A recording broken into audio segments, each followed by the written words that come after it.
Term 2018-19 political term కాలంలో అంటే తెలంగాణలో కేసీఆర్ గారు ముఖ్యమంత్రిగా ఉన్నారు, ఆంధ్రాలో జగన్మోహన్ రెడ్డి గారు ముఖ్యమంత్రిగా ఉన్నారు. ఇద్దరు చాలా సన్నిహితంగా ఉండేవాళ్ళు, ఒకరికి ఒకరు అన్నట్టుగా కేసీఆర్ కేటీఆర్ గారు జగన్మోహన్ రెడ్డి గారితో చాలా మంచి సంబంధాలను మెయింటైన్ చేశారు. అసలు వాళ్ళ సంబంధం ముందు రక్త సంబంధం కూడా చిన్నబోయింది.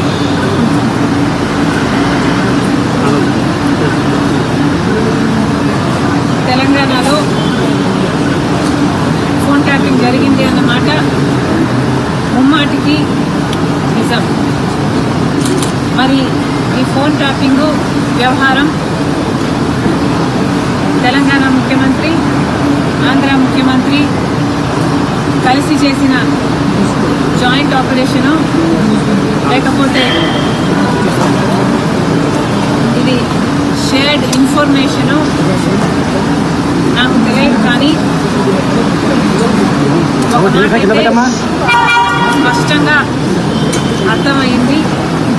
అదేమిటంటే ఫోన్ ట్యాపింగ్ జరుగుతుంది, ఎంతమంది మీద జరుగుతుందో నాకు తెలియకపోయినా నా ఫోన్ ట్యాప్ అవుతుంది, నా భర్త ఫోన్ ట్యాప్ అవుతుంది, నా దగ్గర వాళ్ళ ఫోన్లు ట్యాప్ అవుతున్నాయి అన్న విషయం నాకు చాలా చాలా స్పష్టంగా అర్థమైంది.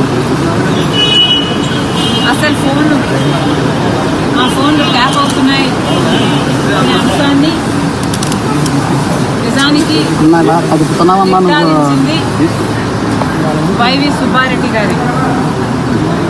స్వయంగా వైవి సుబ్బారెడ్డి గారే హైదరాబాద్లో మా ఇంటికి వచ్చారు. మా ఇంటికి వచ్చి మా ఫోన్లు ట్యాప్ అవుతున్నాయి అన్న అంశం నిర్ధారిస్తూ మా ఫోన్లు ట్యాప్ చేసిన ఒక కాన్వర్సేషను, ఒక ఆడియో కాన్వర్సేషను, వాళ్ళు ఫోన్ ట్యాప్ చేసిన కాన్వర్సేషను నాకే వినిపించారు.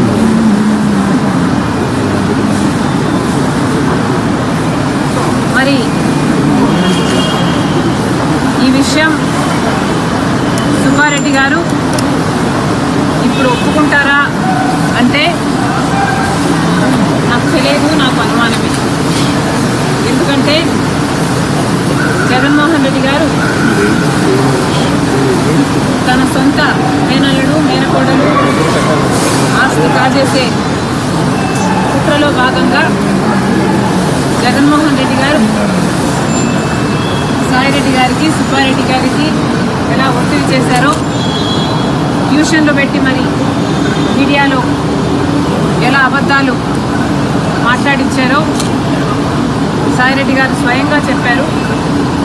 కాబట్టి ఇప్పుడున్న పరిస్థితుల్లో మరి సుబ్బారెడ్డి గారు ఈ విషయాన్ని ఒప్పుకుంటారో ఒప్పుకోరో నాకు తెలియదు, కానీ ఇది నిజమని నేను ఏ ఇన్వెస్టిగేషన్ ముందరైనా చెప్పగలను, బైబిల్ మీద ప్రమాణం చేయగలను, నా బిడ్డల మీద ప్రమాణం చేసి ఇది నిజమని ఎక్కడైనా చెప్పగలను. మరి ఇలా నా ఇంట్లోనే నా ముందరే ఫోన్ ట్యాపింగ్ చేసిన ఆడియోలు నాకే వినిపిస్తే మరి నేనేం చేశాను అని మీరు నన్ను అడగచ్చు. ఎందుకంటే ఫోన్ ట్యాపింగ్ అన్ఎథికలే కాదు, ఇల్లీగల్ కూడా. మరి అంత పెద్ద విషయాన్ని మా ఇంట్లో నా ముందరే బయట పెడితే నేనేం చేశాను అని మీరు నన్ను ప్రశ్నించవచ్చు. కానీ ఇక్కడ నేను చెప్పాలనుకున్న సంజాయిషి ఏమిటంటే, అప్పట్లో ఒకవైపు తెలంగాణలో కేసీఆర్ గారు ముఖ్యమంత్రిగా ఉన్నారు, ఆంధ్రప్రదేశ్లో జగన్మోహన్ రెడ్డి గారు ముఖ్యమంత్రిగా ఉన్నారు.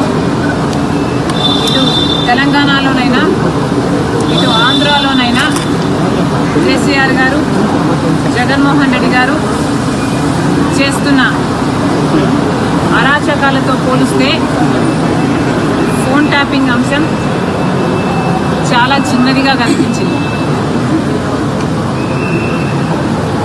ఒకవైపు జగన్మోహన్ రెడ్డి గారికి నేను తోడబుట్టిన చెల్లెలిని, ఆ విషయం కూడా మర్చిపోయి రాజశేఖర రెడ్డి గారి బిడ్డనని మర్చిపోయి జగన్మోహన్ రెడ్డి గారు నేను రాజకీయంగా ఆర్థికంగా ఎదగకూడదు అన్న ఉద్దేశంలో నన్ను ఎలాగైనా సరే నా భవిష్యత్తును పాతి పెట్టాలి అన్న ఉద్దేశంతో ఎన్నో చేశారు. అందులో భాగం ఫోన్ ట్యాపింగ్లు అయితేనేమి, నా మీద నిఘా పెట్టడం అయితేనేమి, నేను మాట్లాడుతున్న వాళ్ళని ట్రాక్ చేయడం అయితేనేమి, నాకు రాజకీయంగా బలమయ్యే వాళ్ళని లేక నాకు సపోర్టు చేసే వాళ్ళని బెదిరించడం అయితేనేమి, ఇలాంటివి ఎన్నో చేశారు.